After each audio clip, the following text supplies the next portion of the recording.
İki bayanın karısı.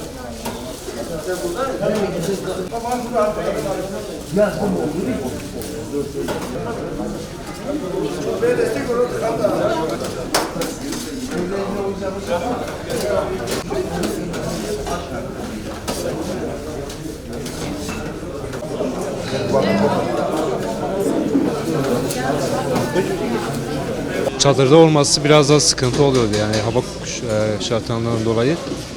Kapağı alanda olması daha iyi. Yani halkın yararına daha iyi olacağını düşünüyorum. Öncelikle Batal Gazi Belediyesi'ne teşekkür ederim. Böyle bir hizmette bulunduğu için çok memnun olduk. Bu şartlar altında ancak bu kadar olabilir. Her çadırlarda da aynı şekil çok iyiydi. Güzel geçiyordu yani en azından. Bence daha güzel oldu şimdi. Daha güzel. Yani böyle olması milletimiz için, oruç tutanlar için de daha çok faydalı oluyor yani.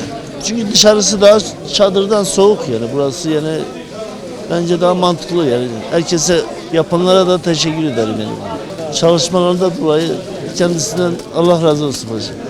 Allah belediyemizden razı olsun. Daha güzel hizmetler yapmaya başladı. Memnunuz kendisinden. Daha da iyi olacak inşallah. Yani garibanlar için çok güzel oldu. Hem Ramazanlar daha güzel oldu. Memnunuz yani. Başkanımız güzel çalışıyor. Malatya'ya güzel hizmetler yapıyor.